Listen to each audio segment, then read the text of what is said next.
G'day and welcome back to Critical AFL on YouTube for the second video of our WAFL series. In a very disappointing team performance against the Perth Demons at Mineral Resources Park, especially after I predicted that win. So doubly disappointing at that point.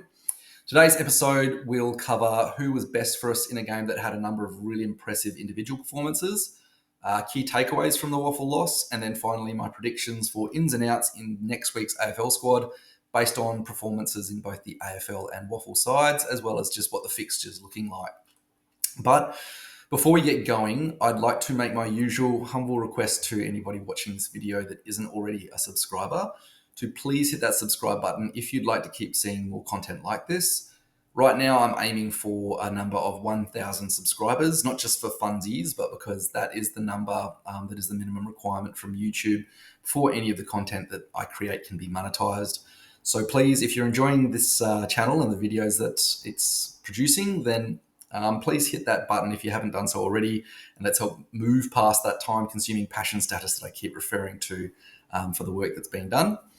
Otherwise, let's move on to the best players in the WAFL, and at the top of the best list was Bailey Williams, who does get my known quantity spiel.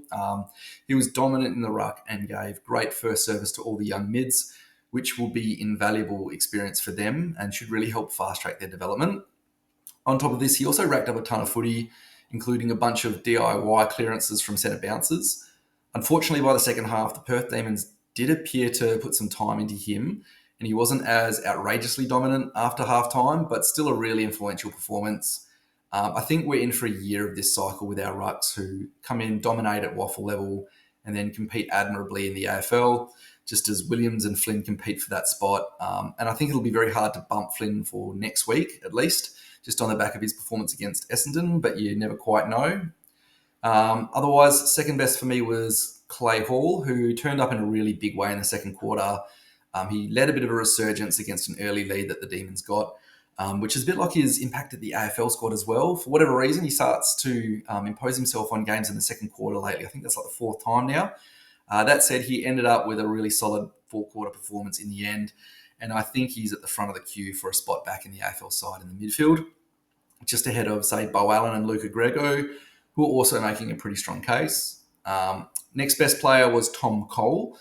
This is another non-quantity performance, obviously, but Cole was dominant at WAFL level and definitely put his hand up for a recall in the AFL if there's a need for a medium defender at any point. And just for everyone, I suppose, who sort of ebbs and flows with guys like Cole. I know he's struggled in a few of the AFL games this year, but watching him in the WAFL, you can really tell that a senior AFL experienced player, I'm not going to guess at his age, I think it's very late in the 20s now, but he's a class above the WAFL opponents and was everywhere all day. And he was really setting the example in a backline that had absolutely no structure, which I'll probably get to more in the key takeaways from this review. But otherwise, the next best up was Bo Allen, who is an absolute power player. He's got a ton of physicality in him and just doesn't show any respect to guys in the tackle. He either decides to break the tackle or give off a clean disposal in the tackle, but without any real show of concern, which I find doubly impressive this year with that new holding the ball rule, being a little bit less tolerant. You can see that when he's got that ball in hand and someone's got him in the tackle, he's not worried that it's going to eventuate. He's still got very clean possession ability to get it out, and he takes his time without really pushing to that extreme point where it's holding the ball. He had one excellent play in the second quarter where he bulldozed his way out of halfback, threw a tackle, got himself on the end of a couple more return disposals in a bit of a chain play, all the way inside 50.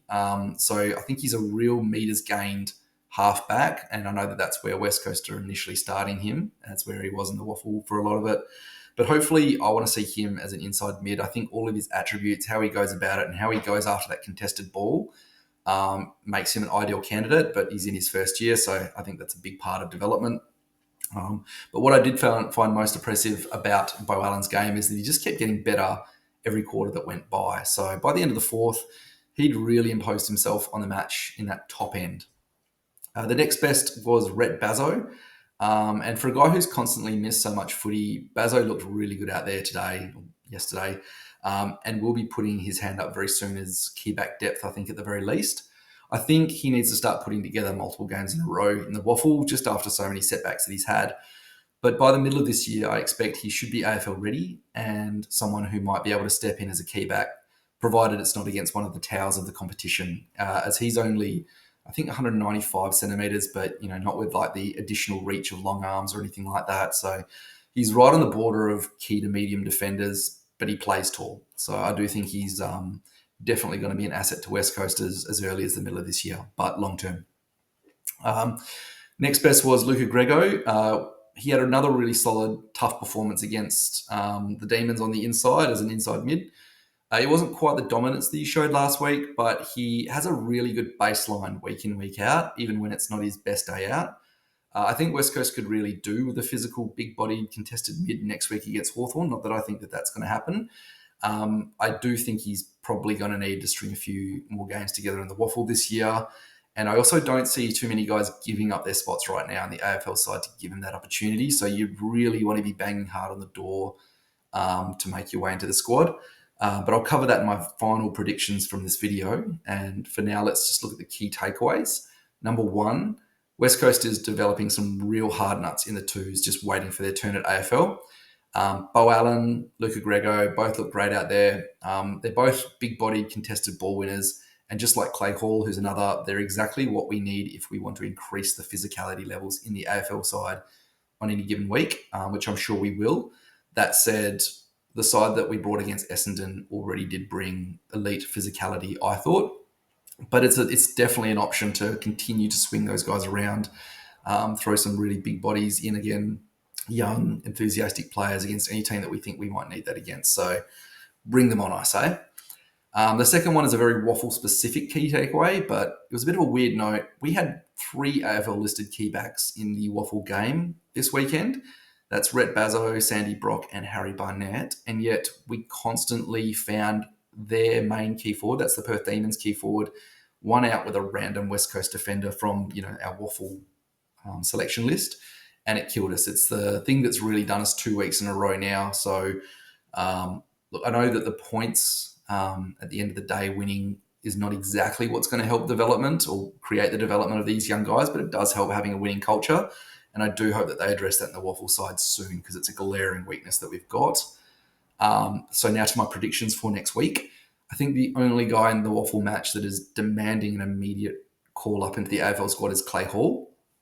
Like I mentioned, Bailey Williams did everything he could, but I don't think the spot's immediately vacant next week against Hawthorn, although you never know. Either way, I'm sure he'll play more throughout the year, though. And I do also think it's possible for Tom Cole to find a spot, or Bo Allen may also get a debut against Hawthorn.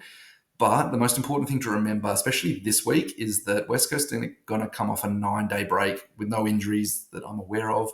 So there's just a lot less scope for players to get a debut or to get a spot in the side based on deloading other players. The selection changes would really have to rely more on guys forcing their way into the side, which I think Clay Hall is probably the one that's really demanding that one. But you never know. I think Bo Allen too. We're really looking forward to seeing that final selection team on Friday afternoon, just because we're playing on the Sunday. But anyway, that's all from this week's WAFL Eagles review. I hope everyone who's invested in the rebuild is enjoying this new segment, and I'm looking forward to putting the next one together next weekend. So hopefully I'll catch you all again for that one. And until then,